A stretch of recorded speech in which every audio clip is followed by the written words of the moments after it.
Ceci est un livre audio autogénéré par Google. Introduction. Alain Ki-Hindou. Chaire UNESCO pratique émergente en technologie et communication pour le développement, Université Bordeaux-Montaigne. La mobilité est l'une des caractéristiques majeures de notre siècle. Elle ne se réduit pas à la mobilité physique, mais intègre ces déplacements multiples opérés par le biais des technologies numériques. On assiste donc à des va-et-vient entre les différents acteurs de la communication, au point que les notions d'émetteurs et de récepteurs perdent de leur pertinence.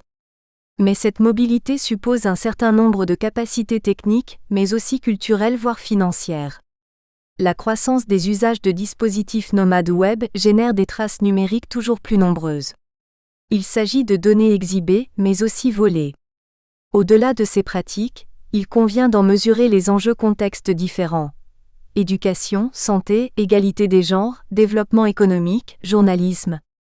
Les pratiques émergentes des technologies nomades insérées dans des démarches d'éducation, d'accès aux soins sont au cœur de cet ouvrage qui vise également à analyser leur contribution au développement socio-économique et à décrypter les stratégies des acteurs.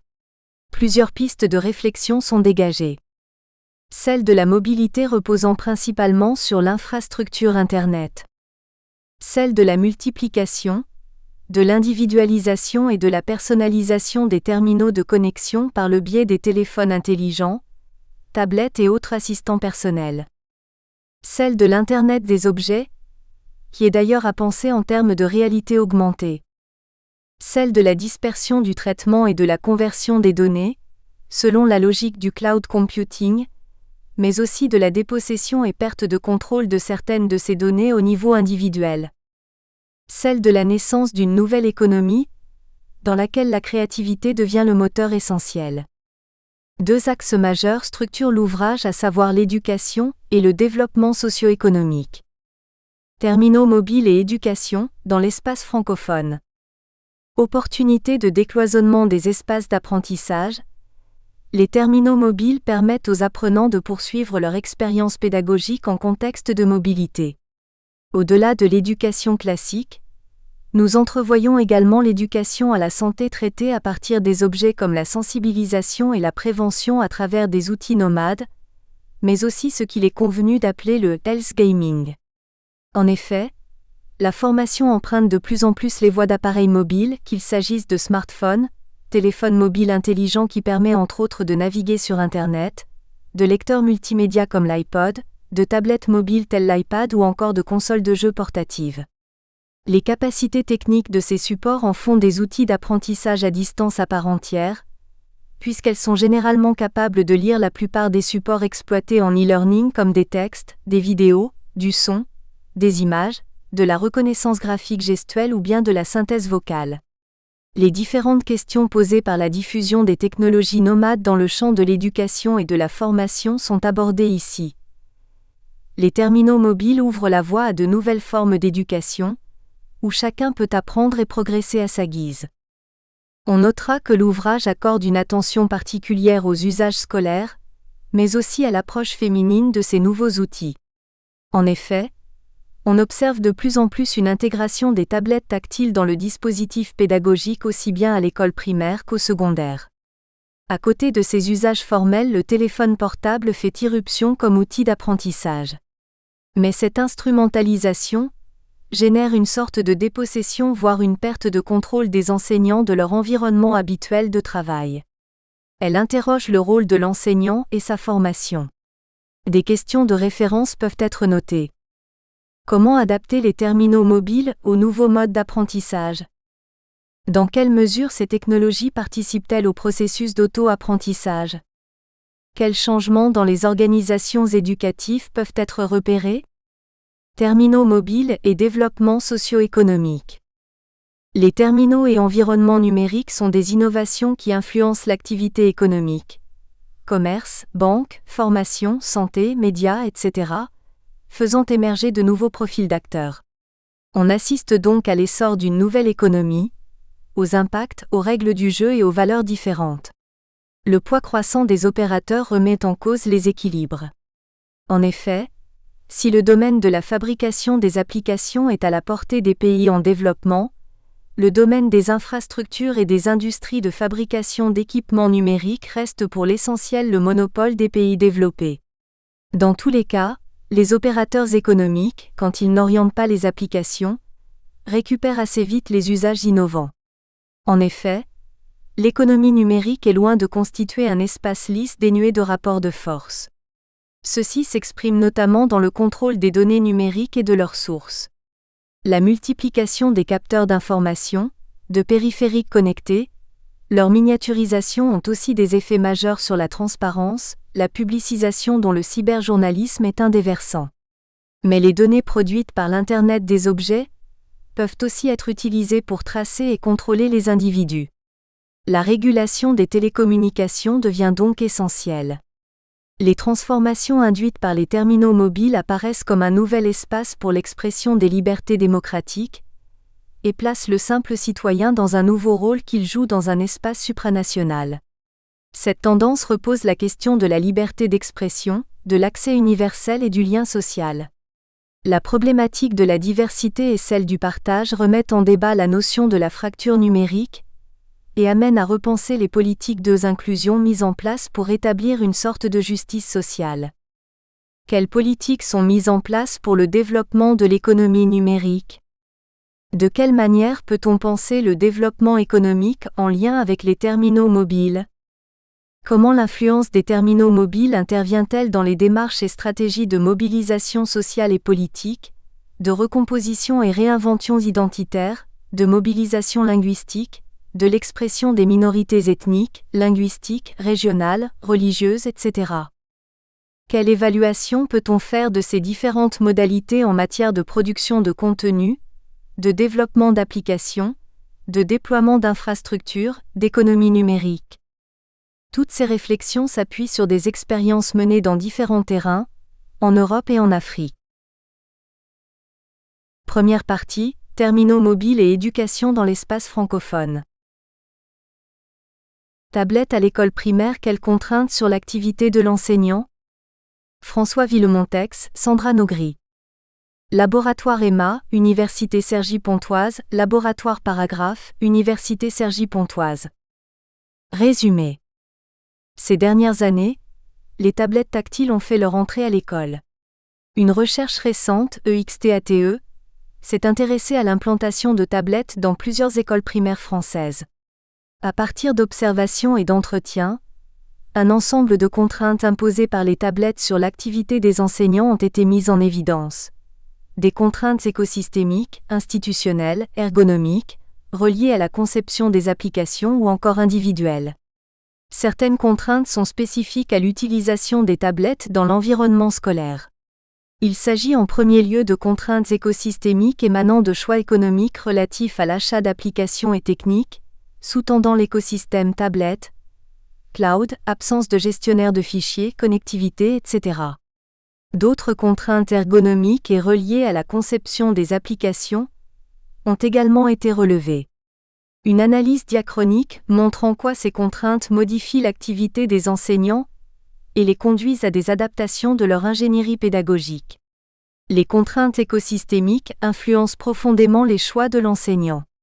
La dispersion des données, la délocalisation du stockage des productions d'élèves, la servicialisation des applications mobilisées contraignent les activités pédagogiques proposées avec la tablette, ce qui, chez les enseignants, prend souvent le pas sur les considérations didactiques et pédagogiques.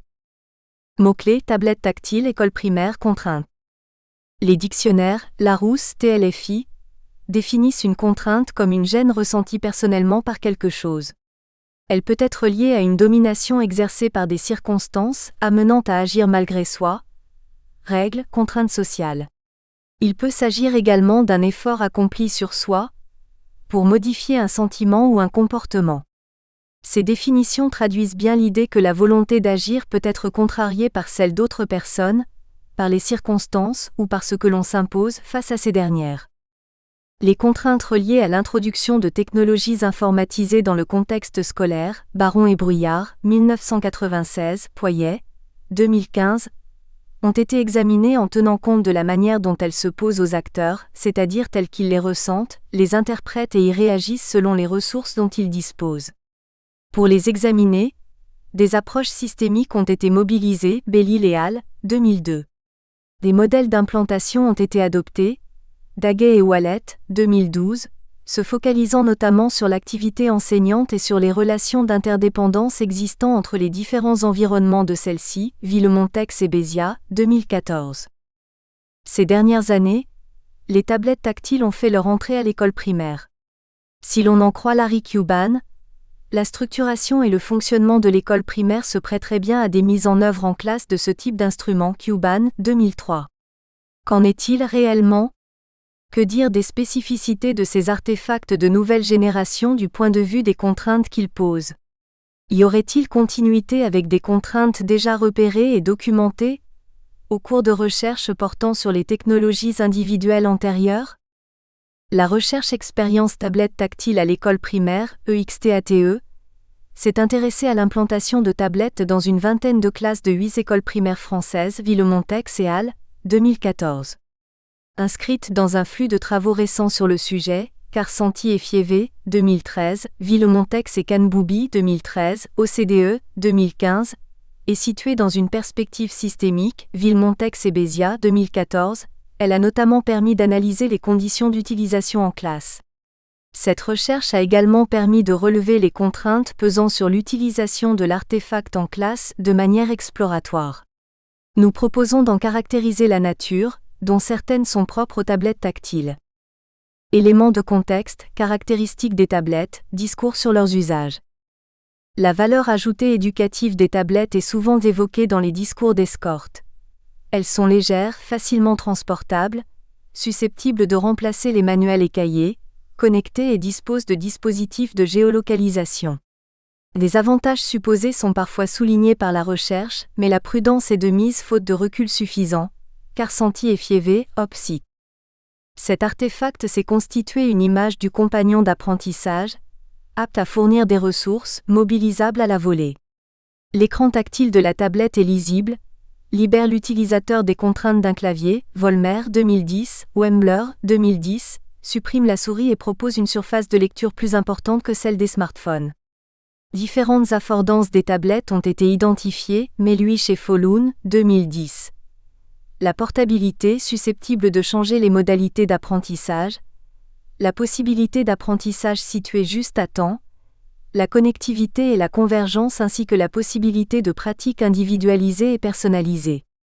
Ces affordances nourrissent un discours promotionnel, parfois euphorisant sur ces artefacts et leurs vertus éducatives, mais peinent à masquer l'existence de contraintes sur les usages, dont certaines ont déjà été repérées lors d'études portant sur des instruments informatisés de génération antérieure. Enseigner avec des technologies, des contraintes déjà documentées. Dans la littérature, les opérations de dissémination d'ordinateurs fixes ou portables à l'école font apparaître des contraintes techniques et matérielles, connectivité au réseau, serveurs, robustesse et fiabilité des machines, organisationnelles, institutionnelles et humaines qui influencent les usages en classe, voir par exemple Zucker et Light, 2009, Rinaudot et al., 2008. Sur le plan institutionnel, le premier facteur d'intégration est financier. L'investissement des prescripteurs institutionnels reste essentiel. D'autres contraintes viennent des spécificités des niveaux scolaires. Ainsi au collège, la succession des cours et les déplacements limitent les possibilités d'investir un lieu durablement. À l'école primaire en revanche, les enseignants contrôlent mieux les variables d'organisation compte tenu de l'unicité du lieu et du maître et de l'élasticité de l'emploi du temps, Villemontex et Canboubi, 2013. Néanmoins, l'absence de prescription claire et de curriculum dans les programmes pose le problème de la légitimité des pratiques instrumentées. Certaines contraintes reliées au double pilotage collectivité-État influencent les pratiques enseignantes, Baron et Boulre, 2012. Sur le plan humain, les utilisations dépendent des compétences relatives à l'utilisation des TIC, d'éléments de culture informatique détenus par les enseignants, Baron et Bruyard, 2004. Leur implication dépend également de considérations axiologiques. Opinion, croyances, convictions pédagogiques, Hertmer 1999-2005, Rapport aux technologies comme instrument de médiation. Le contexte économique et technique a aujourd'hui sensiblement évolué depuis l'arrivée des tablettes. Restrictions budgétaires accrues, servicialisation, ou remplacement des biens ou des produits par des services, Bruyard et Villemontex, 2013. L'arrivée des tablettes fait l'objet d'une attention particulière des institutions publiques qui y voient un outil ultime, individuel et personnalisable, une innovation technique, Rogers, 1995, susceptible de supporter des innovations pédagogiques en classe, Krauss, 1996. Ces institutions sont souvent à l'initiative de dotations non demandées par les enseignants à qui elles sont destinées. Or, si ces artefacts sont susceptibles d'offrir des potentialités pédagogiques nouvelles, ils sont également porteurs de contraintes nouvelles, nous proposons d'y prêter attention. Présentation de la recherche. Cette recherche s'inscrit dans le cadre du projet Expérience tablette tactile à l'école primaire, EXTATE, Villemontex et al., 2014, initié par le ministère de l'Éducation nationale français. Il s'agit d'une recherche exploratoire sur une opération de dotation de tablettes dans 8 écoles primaires, réparties dans 8 départements métropolitains. Menée entre février 2013 et février 2014, la recherche devait répondre à un double objectif. Documenter les conditions d'implantation, de mise en œuvre et d'utilisation des tablettes à l'école primaire ainsi que la manière dont elles viennent d'enrichir ou limiter l'activité d'apprentissage. 1. À partir des entretiens et du questionnaire réalisé durant ce projet, cette recherche vise à mettre en évidence les contraintes telles qu'elles sont perçues par les enseignants lorsqu'ils font usage des tablettes. Outre celles qui ont déjà été répertoriées dans la littérature, quelles sont les contraintes spécifiques à l'usage des tablettes en classe à l'école primaire ? 2. Cette question est abordée dans une perspective systémique. En effet, nous proposons de mettre à jour les contraintes telles qu'elles sont perçues par les enseignants en nous appuyant sur une modélisation du système de contraintes pour l'intégration des TIS, Villemontex et Béziat, 2014. Elle situe les pratiques instrumentées dans une zone d'influence de plusieurs environnements, idéologiques, institutionnels, social et technique. Le rapport que les individus entretiennent avec ces environnements se caractérise par des enjeux identifiés. 3. Par les enseignants, enjeux axiologiques, enjeux de formation, enjeux de ressources, enjeux d'implication, ainsi que par un ensemble de ressources, matérielles, symboliques ou humaines qu'ils mobilisent pour agir. Autrement dit, l'enseignant entreprend des actions, fait des choix, mais quoi qu'il en soit agit dans un milieu, un réseau de relations plus large qui agit sur lui sur les plans matériels et symboliques et sur lequel il agit. 4. Une méthodologie qualitative est mise en œuvre, consistant en une analyse thématique partielle des entretiens et des réponses ouvertes aux questionnaires réalisés. Méthodologie. Cette étude a été réalisée auprès de 22 enseignants intervenant dans 8 écoles dotées d'une mallette de 8 à 15 tablettes. Tous ont déclaré avoir une pratique personnelle des TIC.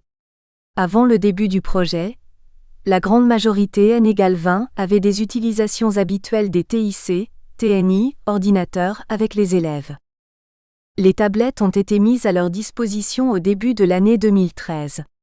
2 phases d'observation de séances de classe ont eu lieu en mai-juin 2013, puis en décembre 2013 et janvier 2014. Les observations ont été suivies par un entretien approfondi avec l'enseignant. L'entretien portait sur le rapport que l'enseignant entretient avec les TIC et avec les tablettes, l'ingénierie pédagogique mise en œuvre pour introduire les tablettes en classe et les utilisations proposées.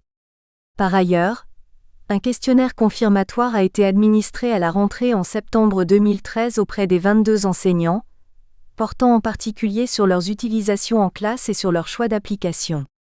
10 enseignants sur 22 ont participé à l'ensemble de l'enquête. Entretien à chacune des phases du projet, observation et participation au questionnaire. Résultats. À partir des résultats de cette étude, nous proposons une classification des contraintes identifiées. Caractéristiques des utilisations. La fréquence d'utilisation varie fortement d'un enseignant à l'autre. D'après le questionnaire, plus de la moitié des enseignants utilisent les tablettes au moins une fois par semaine. 32% déclarent n'utiliser les tablettes que très ponctuellement, une fois par mois, ou ne plus l'utiliser. Durant l'étude, 48 séances ont été observées, 90% portaient sur un enseignement disciplinaire. 44% des séances étaient consacrées au français, 26% aux mathématiques. D'après les observations et réponses au questionnaire, 3 types d'activités différentes sont proposées. Entraînement par l'utilisation d'exerciceurs, 58% des réponses, consultation de ressources documentaires, cartes, dictionnaires, encyclopédies ou de ressources constituées par l'enseignant, 6% des réponses, production, 36% des réponses, comme la création de documents enrichis. Les enseignants mobilisent également la tablette pour d'autres fonctions. Supervision et évaluation diagnostique, aide, partage des productions d'élèves. Contraintes relevées. L'analyse thématique fait apparaître des contraintes propres aux tablettes. Nous présentons plusieurs catégories de contraintes que nous commentons, à la lumière des pratiques observées des ingénieries développées permettant de les réduire ou les contourner. Contraintes écosystémiques. Les tablettes du commerce évoluent dans un système technologique complexe régi par des modèles économiques. Par ailleurs, dans la classe, l'utilisation des tablettes s'inscrit dans un environnement numérique plus large, imprimante, tableau numérique interactif, TNI, environnement numérique de travail, ENT, etc. Nous qualifions ici les contraintes apparaissant à ces 2 niveaux d'écosystémique. Dans le premier cas, elles sont reliées aux principes techniques et économiques de conception de l'écosystème tablette, dans le deuxième cas, aux interrelations entre les tablettes et d'autres instruments informatisés mobilisés lors d'activités pédagogiques dans l'école ou la classe. Le principe d'acquisition des applications avec une tablette du commerce repose sur la possession d'un compte sur une plateforme de téléchargement. Certaines applications sont reliées à des services étendant les fonctionnalités résidentes par de nouvelles, en ligne. Ces principes génèrent des contraintes locales, recours dans chaque école à un dispositif de synchronisation pour diffuser les applications, gestion d'affichage subreptice et des mises à jour des applications. Ça peut nous prendre 1 heure par semaine pour les 10 tablettes, parce que le réseau rame. Il faut le faire le plus souvent possible, sinon au bout de 15 jours, on se retrouve avec 60 applications à mettre à jour. Certaines applications pédagogiques sont reliées à des services de publication en ligne des travaux d'élèves, soumis à des avis d'internautes. Je reçois des petits mots d'enfants des États-Unis qui ont aimé et donc qui me mettent une note, qui font tous les exercices jusqu'au bout. Le cas des espaces de dépôt est également intéressant. Le modèle économique des tablettes utilisées, iPad, ne permet pas l'utilisation souple des documents locaux. Au cours des séances observées, tous les enseignants utilisent des espaces de stockage privés et gratuits pour lesquels des comptes ont été ouverts, faute de solutions de stockage en cloud proposées par les services déconcentrés de l'éducation nationale ou les communes. L'utilisation de ces environnements, Google Drive, Dropbox, crée une double contrainte entre nécessité et adoption de solutions considérées comme peu acceptables. Là, il faut que je passe par la DB, si je veux utiliser des ressources à moi que j'ai déjà, c'est problématique. Ça me choque de ne pas avoir accès à un espace de stockage. Je sais les contraintes liées à la Dropbox au niveau de la propriété intellectuelle. Toute production mise sur Dropbox appartient à Dropbox, donc je ne l'ai pas utilisée mais ça me gêne. Ces solutions répondent pleinement à des pratiques sociales de mobilité, mais elles se montrent encore peu compatibles avec les exigences déontologiques que les enseignants fixent à leurs pratiques professionnelles. Ajoutons d'ailleurs que les ENT, solutions qui sembleraient a priori être les plus adaptées, n'offrent pas les fonctionnalités adaptées aux exigences de stockage et de manipulation simplifiée de fichiers. Les tablettes communiquent fréquemment entre elles ou avec d'autres instruments au cours des séances, TNI, espace de stockage en ligne, via le réseau. Les enseignants ont la possibilité de faire circuler des travaux d'élèves, de pousser la production d'un élève au tableau, TNI, dans des stratégies de contrôle de l'activité ou de travail coopératif. Selon les enseignants, ces possibilités apportent une valeur ajoutée aux pratiques, mais se heurtent parfois à des problèmes de fiabilité des connexions, de paramétrage des tablettes ou de qualité des infrastructures. Cette communication entre instruments nécessite cependant des compétences non triviales de la part des enseignants, ainsi qu'un effort logistique important. Ces contraintes écosystémiques sont source de frustration pour l'enseignant. Je suis complètement frustré de tout ce que je pourrais faire avec la tablette et d'être complètement bridé par des soucis techniques. Donc là, on a parlé du fait de ne pas avoir l'AirPort et l'Apple TV qui permettent de diffuser les contenus de chaque tablette sur le tableau. Ça ne fonctionne plus, alors que ça fonctionnait. Elles influencent le choix des applications utilisées et des activités pédagogiques proposées parfois aux dépens des considérations didactiques et pédagogiques. Contraintes institutionnelles. Au cours du processus de scolarisation des tablettes et de leur écosystème, modèle économique, modalités de stockage en cloud, émergent d'autres contraintes reliées au cadre prescrit par l'Éducation nationale et par les communes qui équipent. Tout d'abord, les modèles administratifs d'achat de ressources pour tablettes ne sont pas encore stabilisés et les achats d'applications sont compliqués pour les écoles qui ne disposent pas de budget propre. Ensuite, les tablettes fournies font l'objet de paramétrages de sécurité classiques à l'école, mais qui s'avèrent incompatibles avec une logique de test de nouvelles applications. Faire confiance plus à l'enseignant. Les applications sont bloquées donc il faut chaque fois en référer au personnel, qui fait son possible pour régler le problème, mais ça prend déjà du temps. Contraintes ergonomiques. Le système d'exploitation pour artefacts mobiles impose des contraintes ergonomiques, qui peuvent interférer avec l'activité principale des élèves. La gestion de fenêtres multiples dans une activité imposant plusieurs tâches est complexe, notamment pour les plus jeunes, faute d'une aisance instrumentale importante. Par exemple, le passage d'une tâche de production à une ressource didactique ou à un tutoriel sur la tablette conduit à des manipulations surchargeant les élèves et parasitant parfois leur démarche. Une enseignante de CE2 nous indique avoir renoncé à agir ainsi en français avec ses élèves. Elle leur demande d'utiliser les aides papier plutôt que celles de la tablette pour mieux se centrer sur la tâche principale. Les tablettes utilisées ne permettent pas non plus l'affichage d'arborescence classique de gestion des documents. Un enseignant explique que cette absence d'organigramme ne lui a pas permis d'aider les élèves à conceptualiser l'organisation d'ensemble des données. Les applications utilisées, à travers les choix de conception réalisés, imposent également des contraintes ergonomiques sur l'activité des enseignants et des élèves. Les activités de suivi et d'évaluation du travail des élèves sont notamment contrariées par les caractéristiques de conception des applications utilisées. Ainsi, lors d'activités de production de documents, texte simple, texte enrichi, construction géométrique, les enseignants n'ont pas de trace intermédiaire du processus d'élaboration. Les compétences en jeu dans ce processus ne sont alors pas évaluables. Il n'y a pas vraiment d'intermédiaire avec les tablettes, tandis que sur papier, on va pouvoir les voir, c'est-à-dire tout le travail qu'on peut faire sur le brouillon comme barrer, insérer, découper le papier. Tout ce travail-là avec la tablette n'existe pas.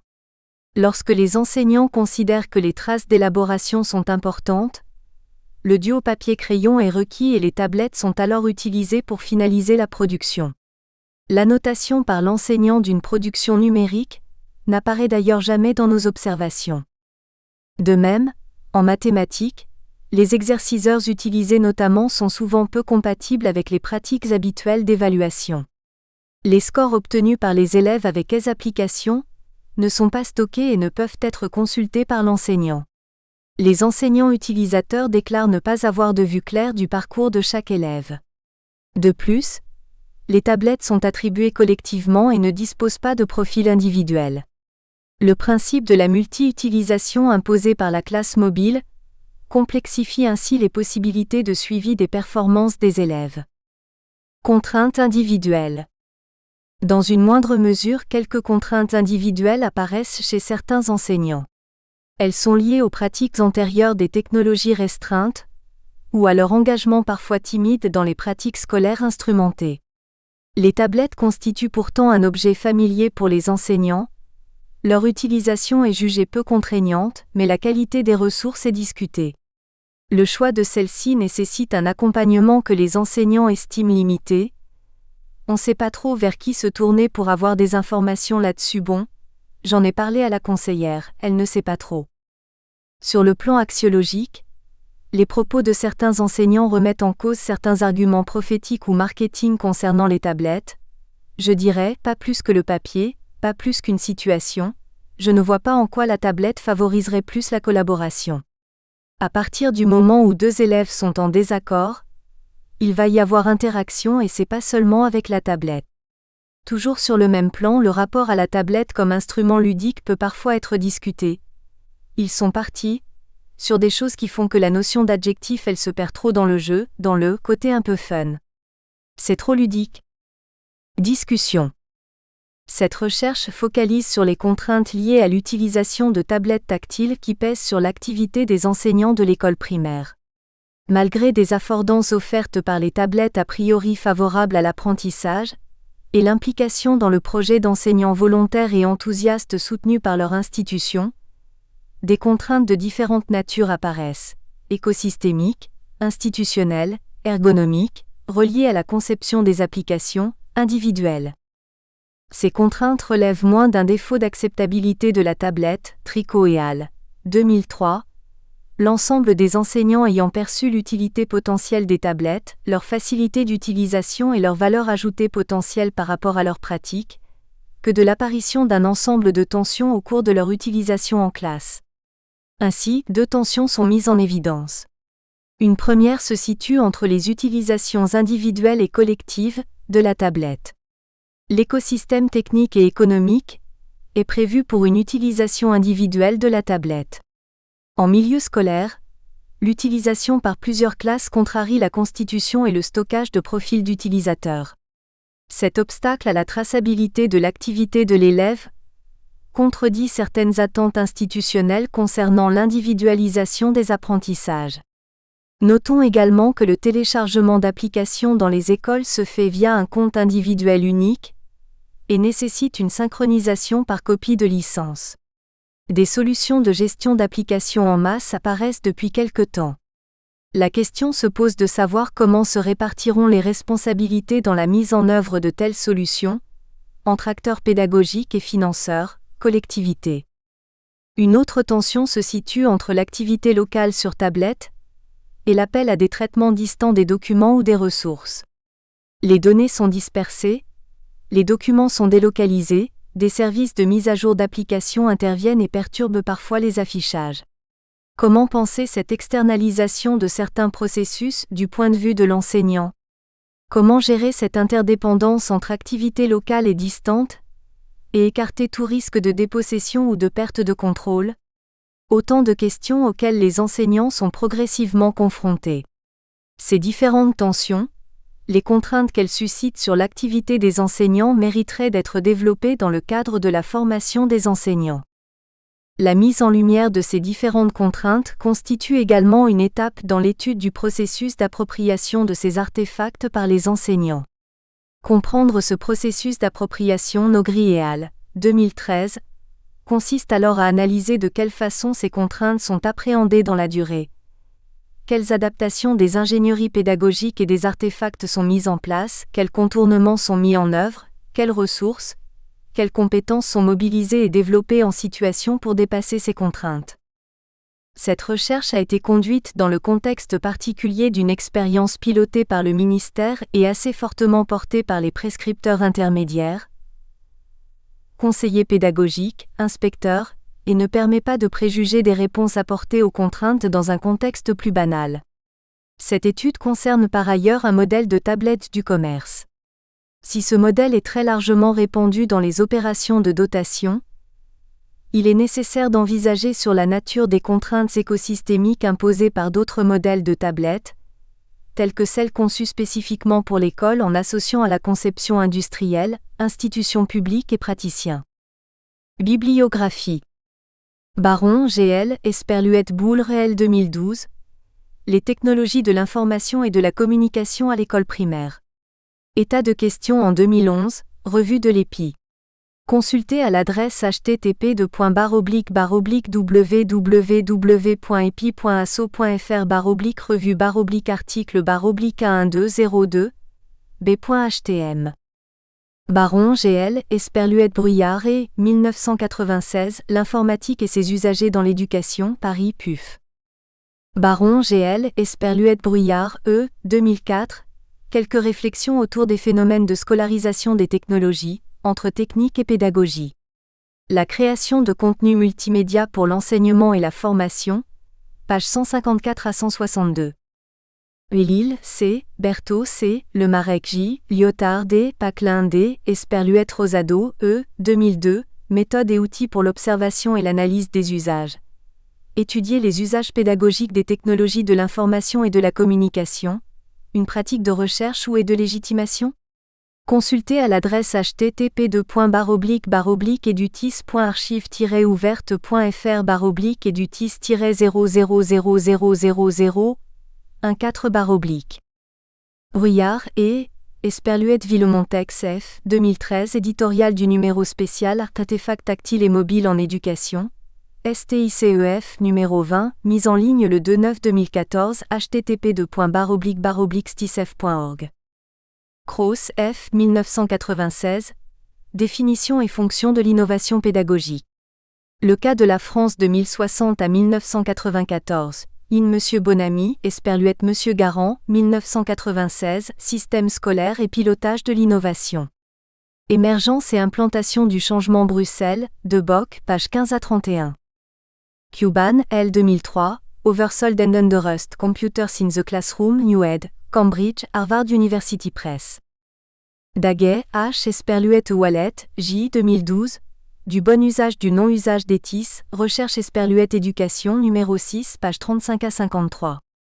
Hertmer, PA 2005, Teacher Pedagogical Beliefs, The Final Frontier in Our Quest for Technology Integration. Educational Technology Research and Development, numéro 53, 4, page 25 à 39. Flukiger, C. Esperluette Bar, D. 2012, L'introduction du B2I à l'école primaire. Évaluer des compétences hors d'une discipline d'enseignement? Question vive. Recherche en éducation numéro 7-17. Carsanti T. Esperluette Fievé 2013, l'iPad à l'école, usage, avantages et défis. Montréal, Québec, CRIFPE. Consultez à l'adresse http://www.carsanti.ca/ipad-rapport-carsanti-fievé-fr.pdf. Kanboubi, Monsieur 2009.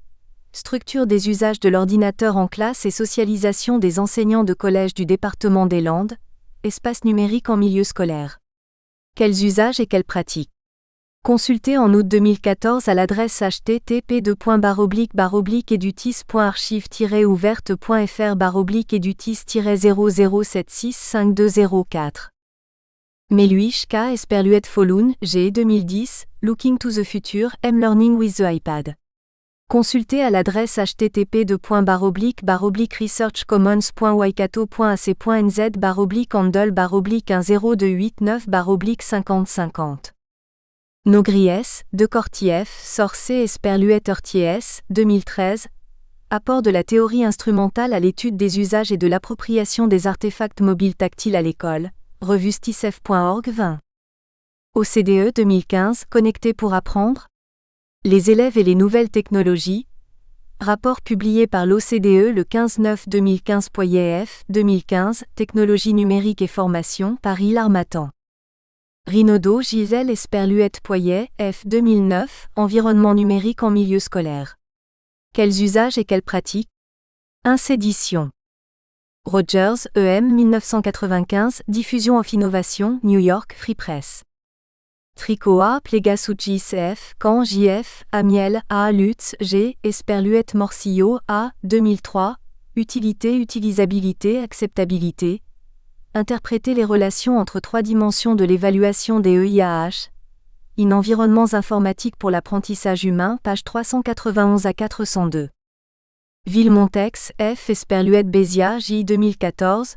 Le TNI à l'école primaire, entre contraintes et engagement, STICEF numéro 20.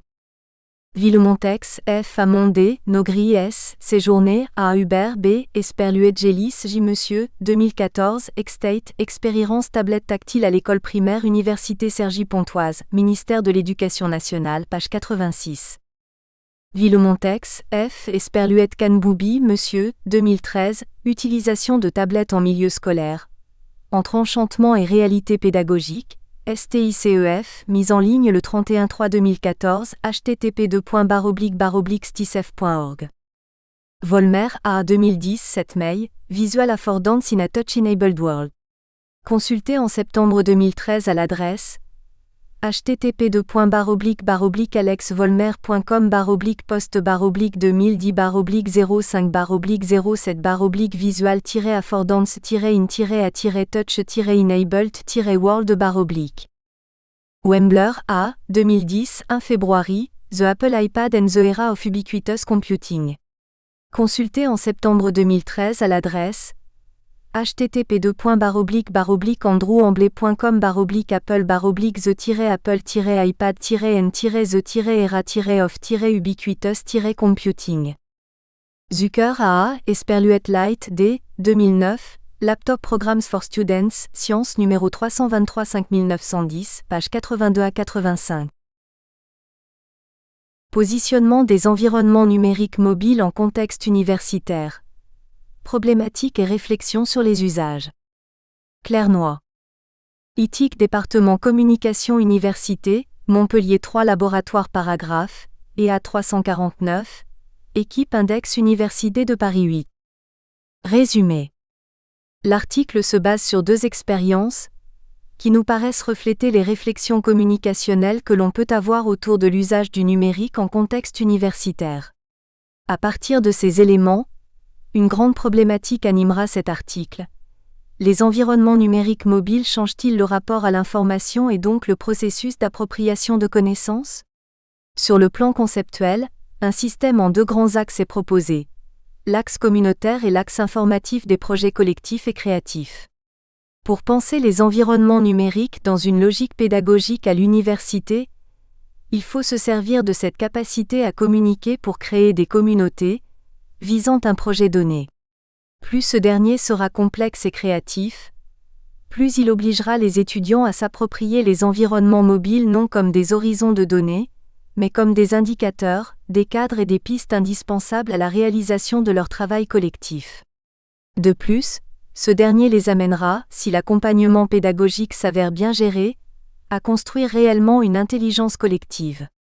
Cette organisation pragmatique des environnements numériques peut se réaliser selon des problématiques, elles-mêmes structurantes et professionnalisantes, la gestion de l'information et des connaissances, le travail coopératif et la création d'axes relevant à la fois de la gestion informationnelle, de l'ingénierie pédagogique et de la médiation communicationnelle. Mots-clés Projet Web 2.0 Université, Savoir, Intelligence collective. Dans le tourbillon des environnements numériques mobiles mis à disposition du public, le champ pédagogique se retrouve lui aussi bouleversé, ou du moins bousculé, par toutes les nouvelles perspectives et prérogatives qui s'offrent à lui. Nous choisirons de situer cet article en contexte universitaire pour plusieurs raisons. La première est qu'en tant qu'enseignante-chercheur, il est important d'interroger nos pratiques. La tentation première du professeur est en effet de s'en tenir à des pratiques et des supports de communication que nous maîtrisons parfaitement et dont nous avons validé une certaine efficacité. L'expérimentation de nouveaux modes d'enseignement appuyés sur de nouvelles techniques, voire des technologies innovantes, représente un investissement et une prise de risque qui ne s'avère pas toujours évident pour celui ou celle qui doit affronter des auditoires exigeants. Il faut aussi évoquer l'obstacle posé par l'inertie du public estudiantin, très familiarisé aux environnements mobiles dans le quotidien, mais beaucoup moins à de nouvelles formes d'apprentissage incluant un numérique contraignant et une disposition participative. Comme souvent, les innovations génèrent autant, sinon plus d'effets pervers que d'effets favorables, notamment via les détournements d'usage.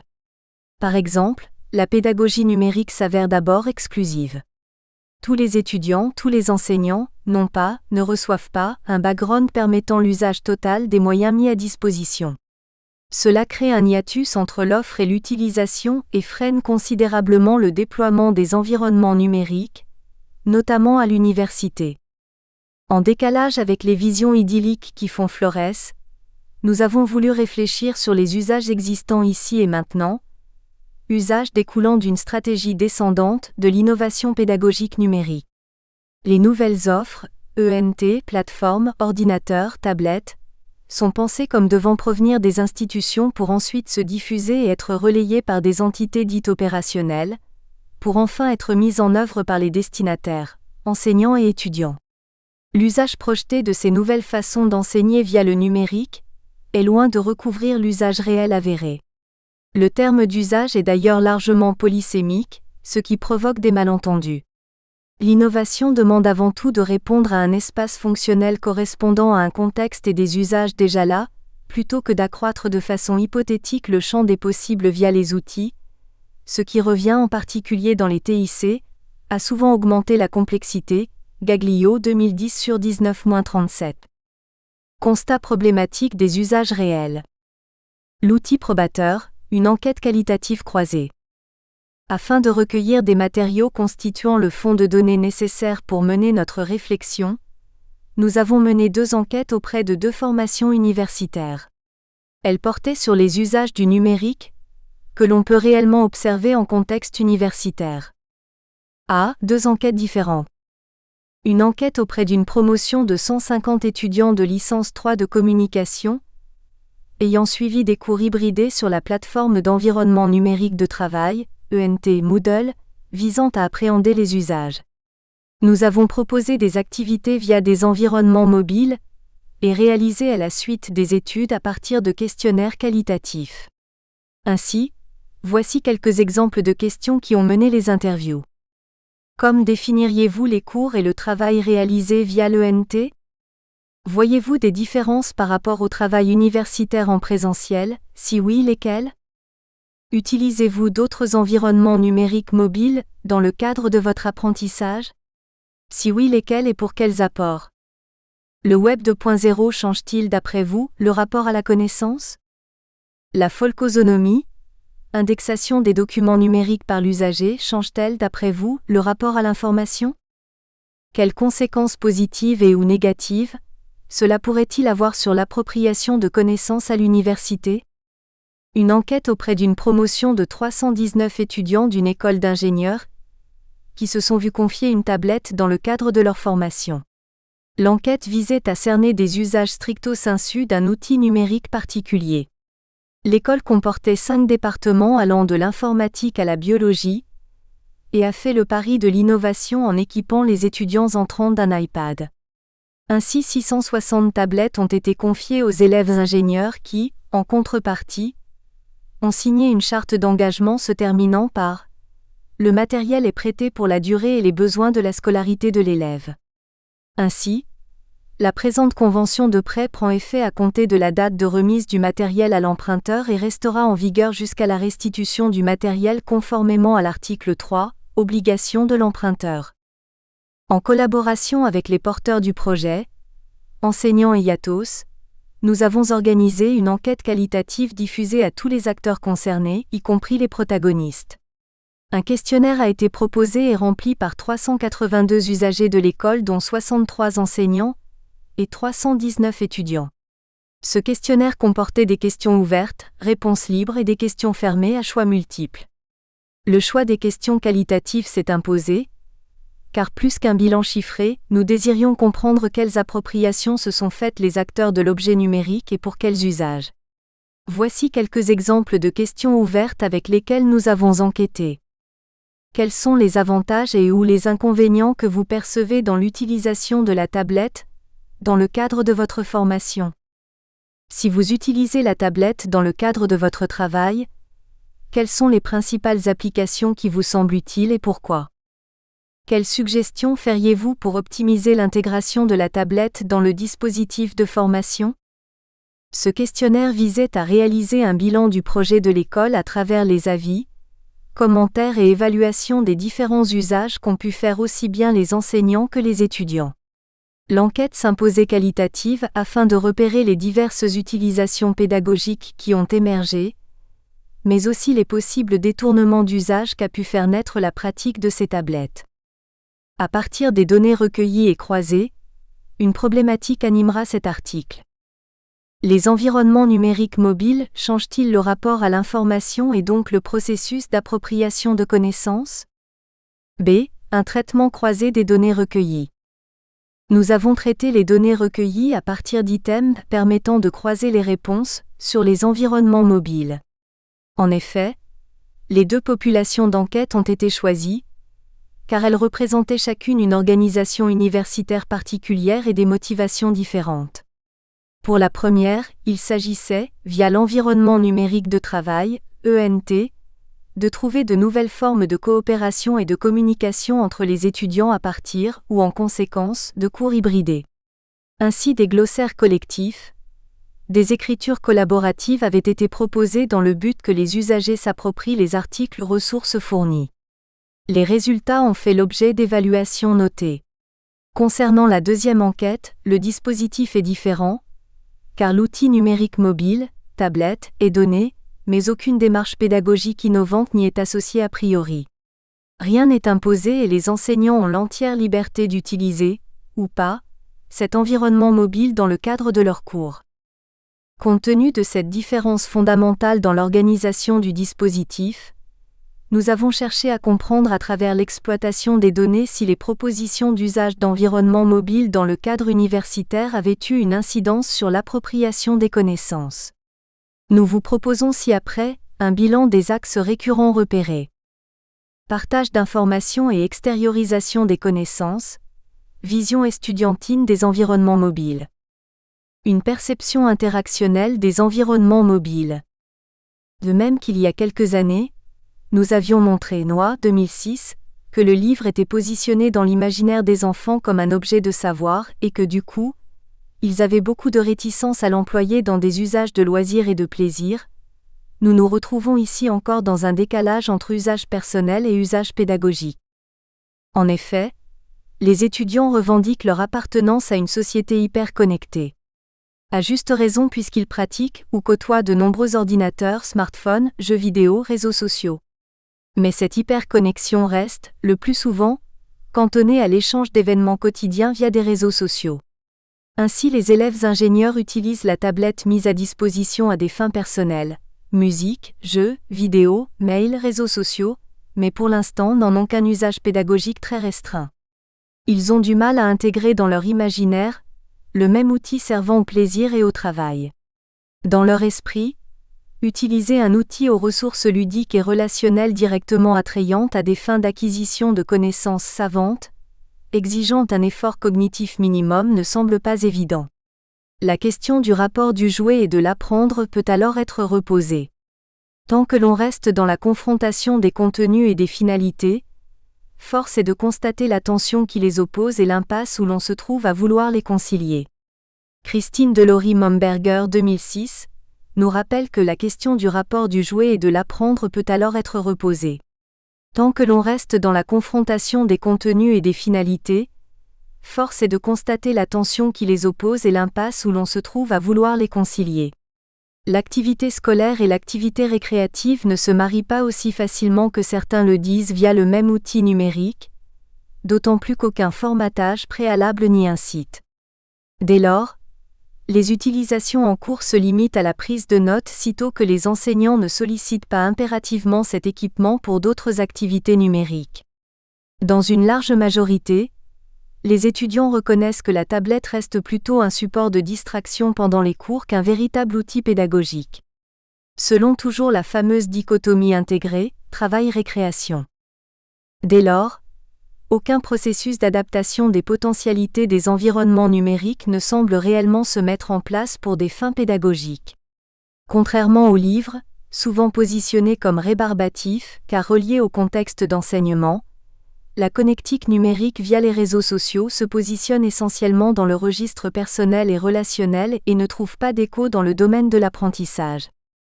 Une philosophie du partage de l'information en inadéquation avec l'intelligence collective. Nous avons pu aussi constater qu'aucune véritable tentative de partage d'informations n'a véritablement fonctionné lors des expériences observées. Il a été ouvert des espaces de veille afin d'inviter les étudiants à partager des ressources sur le sujet du cours, qu'ils trouvaient intéressantes.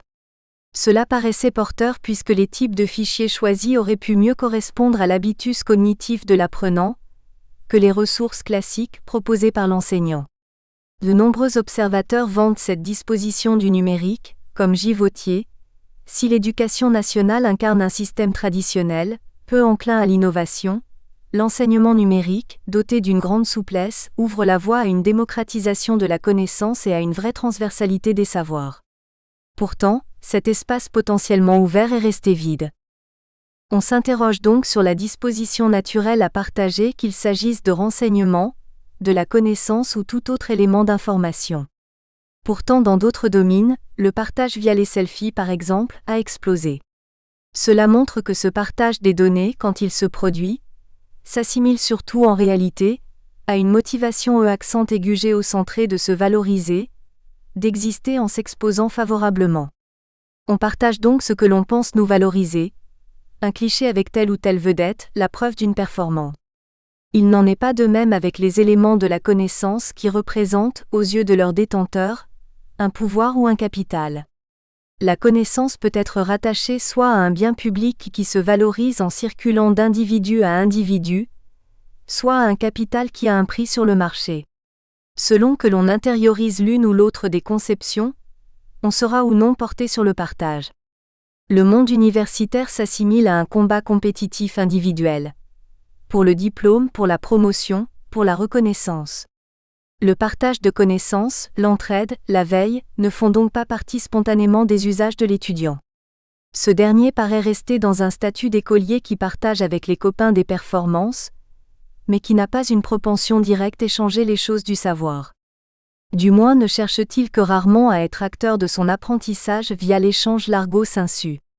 Dès lors, les enseignants restent positionnés comme instructeurs, là où ils devraient être médiateurs du savoir.